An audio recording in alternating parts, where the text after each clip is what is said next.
وكان الله غفورا رحيما.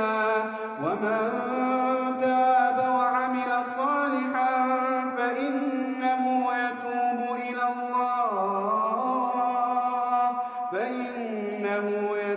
إلى الله متابا.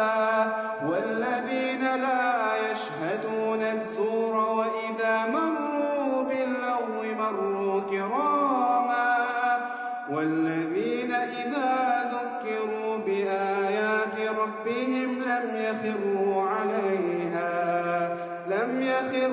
عليها صما وعميانا. والذين يقولون ربنا هب لنا من أزواجنا وذرياتنا قرة أعين